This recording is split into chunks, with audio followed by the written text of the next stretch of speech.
નમસ્તે મિત્રો, સ્વાગત છે તમારું આજના ફરી એક નવા વિડીયોમાં। તો આજે આપણે વિડીયોમાં વાત કરશું સામાજિક ન્યાય અને અધિકારિતા વિભાગ અંતર્ગત જે ગુજરાત રાજ્યમાં સમરસ છાત્રાલયો ચાલે છે તેમાં ફોર્મ ભરવા માટેની તારીખ જાહેર થઈ ગઈ છે। તેમજ છાત્રાલયમાં એડમિશન મેળવવા માટે ધોરણ 12 પાસ તેમજ કોલેજ, મેડિકલ કોલેજ જેવા વગેરે વિદ્યાર્થીઓ માટે સરકારી સમરસ હોસ્ટેલમાં એડમિશન લેવા માટેની પ્રોસેસ શરૂ થઈ ગઈ છે। તો તેના વિશે આપણે આગળ વિડીયોમાં વાત કરવાના છીએ। ફોર્મ ભરવા માટેની છેલ્લી તારીખ કઈ છે તેમજ કયા મિત્રો આમાં ફોર્મ ભરી શકે, કયા અભ્યાસ માટે તમે આમાં એડમિશન લઈ શકો, તેમજ ધોરણ 12માં કે કોલેજમાં કે પોસ્ટ ગ્રેજ્યુએશનમાં કેટલા પર્સન્ટેજ હોવા જોઈએ, તેમજ ઓફિશિયલ વેબસાઇટ કઈ છે જેવી વગેરે બાબતે આપણે આગળ વિડીયોમાં વાત કરવાના છીએ મિત્રો। તો વિડીયોને અંત સુધી જોતા રહેજો। ચેનલમાં નવા હો તો ચેનલને સબસ્ક્રાઇબ કરી લેજો જેથી તમને આવી અવનવી માહિતીના વિડીયો મળતા રહે। તો ચલો મિત્રો, આપણે વિડીયોની શરૂઆત કરીએ। તો મિત્રો, તમે અહીં સ્ક્રીનમાં જોઈ શકો છો મુખ્ય 3 ભાગમાં જે છે સમરસ છાત્રાલયો તેને વહેંચવામાં આવી છે, જેમાં મુખ્ય કેન્દ્ર 1 જૂથ નંબર આપેલું છે, જેમાં અમદાવાદ છે, ગાંધીનગર છે, સુરત છે, વડોદરા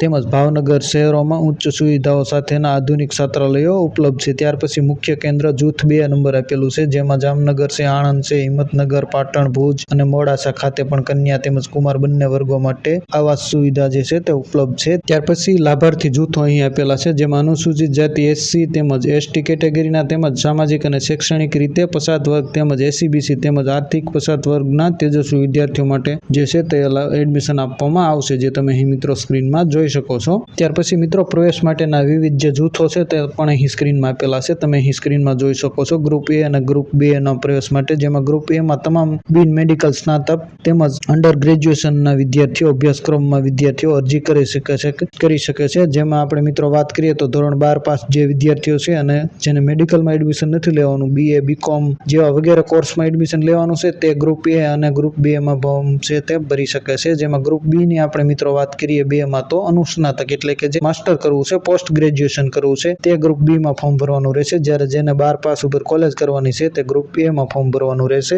જે અહીં સ્ક્રીનમાં આપેલું છે મિત્રો, તમે અહીં સ્ક્રીનમાં જોઈ શકો છો। આ ગ્રુપ B છે અને આ ગ્રુપ 1 આપેલું છે। ત્યાર પછી મિત્રો ગ્રુપ જે 3 છે મેડિકલ પ્રવેશ માટે, તો તે તમે અહીં સ્ક્રીનમાં જોઈ શકો છો। મેડિકલના અભ્યાસક્રમોમાં પ્રવેશ માટે કોલેજની એડમિશન પ્રક્રિયા શરૂ થયા બાદ અલગથી જાહેરાત બહાર પાડી અરજીઓ મંગાવવામાં આવશે। મેડિકલ જૂથના વિદ્યાર્થીઓ રિન્યુઅલ ફોર્મ પણ તે જ સમયે સબમિટ કરવાના રહેશે। તો મેડિકલના વિદ્યાર્થીઓ માટે જે છે તે આવતા દિવસોમાં ખોલવામાં આવશે, જે તમે પણ અહીં સ્ક્રીનમાં જોઈ શકો છો। ત્યાર પછી મિત્રો, તમે અહીં સ્ક્રીનમાં જોઈ શકો છો ઓનલાઈન અરજીની જે ફોર્મ ભરવા માટેની છેલ્લી તારીખ છે તે અહીં આપેલી છે 30 જૂન 2026, 30/6/2026 સુધી તમે રાત્રિના 12 વાગ્યા સુધી ફોર્મ ભરી શકો છો, જે અહીં સ્ક્રીનમાં તારીખ પણ આપેલી છે મિત્રો। જેમાં સમય મર્યાદા અને સબમિશનની આપણે મિત્રો વાત કરીએ તો શૈક્ષણિક વર્ષ 2026-27 માટે લાયક વિદ્યાર્થીઓએ નિયત સમય મર્યાદા પૂરી થાય તે પહેલા ઓનલાઈન પોર્ટલ પર વિગતો સબમિટ કરવાની રહેશે। અંતિમ સમય વીત્યા બાદ કોઈ પણ અરજી સ્વીકારવામાં આવશે નહીં। વિદ્યાર્થીઓએ વહેલી તકે ફોર્મ ભરી દેવા માટે વિભાગ તરફથી સલાહ આપવામાં આવે છે। તો જે પણ મિત્રોને સમરસ હોસ્ટેલમાં એડમિશન લેવાનું છે તો મિત્રો ફોર્મ ભરવાના શરૂ થઈ ગયા છે, તો વહેલી તકે તમારું ફોર્મ જે છે તે ભરી દો, જેથી તમારે ભવિષ્યમાં કોઈ તકલીફ ના થાય ને તમારે ફોર્મ ભરવાનું બાકી ન રહી જાય। ત્યાર પછી મિત્રો, તમે અહીં સ્ક્રીનમાં જોઈ શકો છો લાયકાત અને ગુણાંક ધોરણ, જે તમારે એડમિશન માટેનું ફોર્મ ભરવું છે તેમાં તમારે ઓછામાં ઓછા કેટલા ટકા હોવા જોઈએ તો તમે ફોર્મ ભરી શકો છો, તેનું કોષ્ટક અહીં આપેલું છે, જે તમે સ્ક્રીનમાં જોઈ શકો છો। જેમાં નવીન પ્રવેશ એટલે કે પહેલા વર્ષમાં ફ્રેશર જેને એડમિશન લેવાનું છે,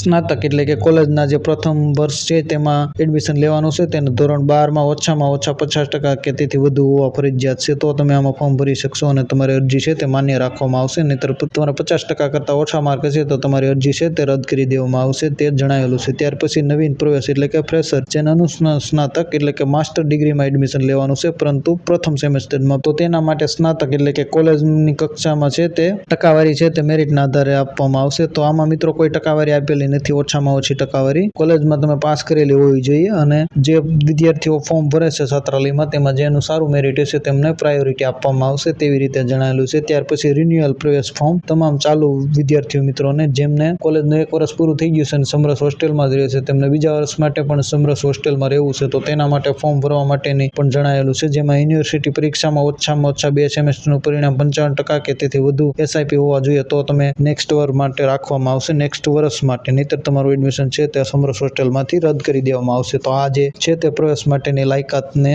ધારાધોરણ હતા મિત્રો। ત્યાર પછી મિત્રો, તમે અહીં સ્ક્રીનમાં જોઈ શકો છો ઓનલાઈન અરજી માટેની માર્ગદર્શિકા, જે અહીં સ્ક્રીનમાં આપેલી છે। જેમાં ઓનલાઈન અરજી માટેનું પોર્ટલ, તો વિદ્યાર્થીએ પ્રવેશ મેળવવા માટે સત્તાવાર વેબસાઇટ samras.gujarat.government.in પર અરજી કરવાની રહેશે, જે અહીં વેબસાઇટ સ્ક્રીનમાં આપેલી છે મિત્રો। અહીંયા જે છે વેબસાઇટ તેમાં તમારે ફોર્મ ભરવાનું છે। છે. ત્યાર પછી ભૂલ સુધારવાની નીતિ. જો ઓનલાઈન ફોર્મમાં કોઈ ભૂલ જણાય તો પોર્ટલ જે છે તેમાં વિડ્રો એપ્લિકેશનનું ઓપ્શન આવશે. તેના મદદથી તમારે જૂની જે ફોર્મ ભરેલું છે તે રદ કરી દેવાનું છે. ત્યાર પછી તમારે ફરીથી નવી અરજી કરવાની છે. ત્યાર પછી પ્રમાણપત્રોની જે ચકાસણી માટેનું પણ એક ઓપ્શન આપવામાં આવેલું છે. ઓનલાઈન મેરિટ યાદી પ્રસિદ્ધ થયા બાદ જ સંબંધિત છાત્રાલય ખાતે ઓરિજિનલ ડોક્યુમેન્ટ વેરિફિકેશન કરવા જવાનું રહેશે. જો તમારે ફોર્મ ભર્યું ને મેરિટ બહાર પડી જાય, તેમાં મેરિટમાં તમારો વારો આવી જાય તો તમારે જે તે એડમિશન લેવાનું છે છાત્રાલયમાં, ત્યાં જઈ તમારે ઓરિજિનલ ડોક્યુમેન્ટ લઈ તમારા ડોક્યુમેન્ટ જે છે તે વેરીફાઈ કરવાના છે. ત્યાર પછી અપૂરતી વિગતો જેમ કે માર્કશીટ કે અસલ ડોક્યુમેન્ટની ચકાસણી દરમિયાન કોઈ ભૂલ અથવા વિસંગતતા જણાશે તો વિદ્યાર્થીઓનો પ્રવેશ છે તે રદ કરવામાં આવશે, જે જણાવેલું છે મિત્રો. ત્યાર પછી મિત્રો, જો કોઈ પણ પ્રશ્ન કે મૂંઝવણ હોય તો તમે વધુ માહિતી માટે સત્તાવાર પોર્ટલની મુલાકાત લો અથવા નજીકના જે સમરસ